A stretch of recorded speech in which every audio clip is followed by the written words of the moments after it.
Oromooti. Kaleessas diina Oromooti. Har'allee diina Oromooti. Gara fuulduraattis diina Oromooti.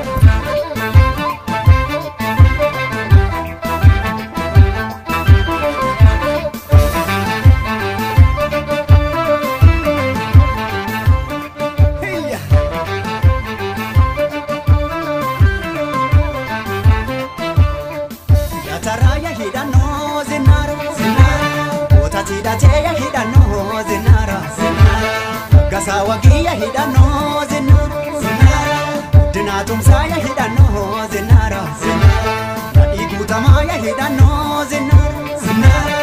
barotum saya hidano zinara dasabiruya hidano zinara badada dilgasa hidano zinara kada be ragaratu na ara nanne siwarana harkatu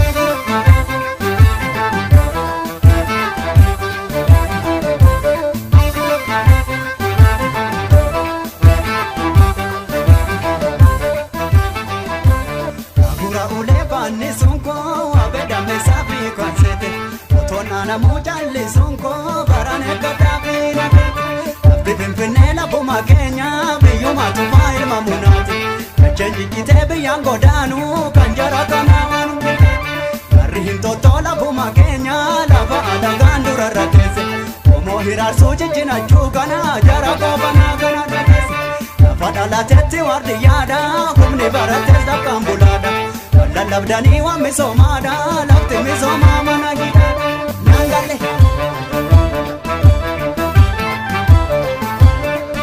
Sonago tako lontudi rako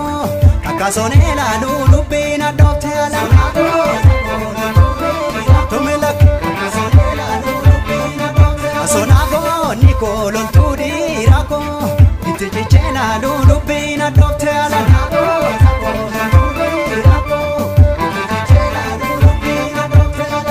Itichela lulubina Abba fil mandula Ni ambon katu Wala gandultu Ribiyan katu Ni alan sentu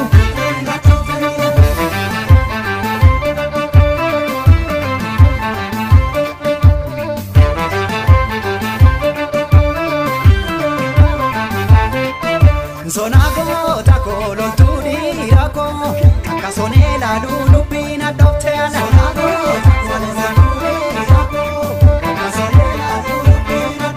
Sonago tako lontudi rako Tichichela lulupina doktela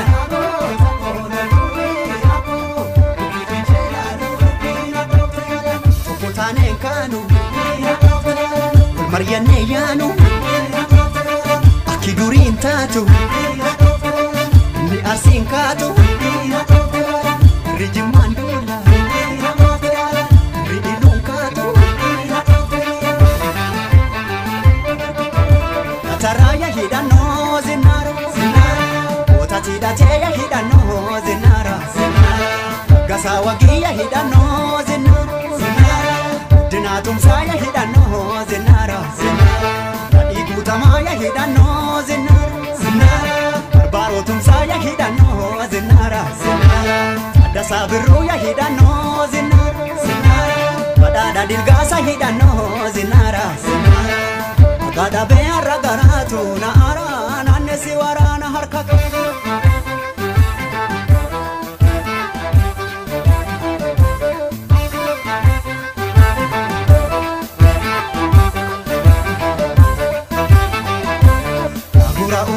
Ni sonko abeda mesafi konsete Otona mujalli sonko barane kadabina Bibinfinela buma Kenya biyuma tuma ilma munati Chanji kitebi yango danu kanjara kanawanu Rihin totola buma Kenya lava adagandura ratese Omo hirar suji jina chugana jara kobana kana datese Fadala teti wardi yada kumni barates da kambulada Lalabdani wa misomada lafti misomama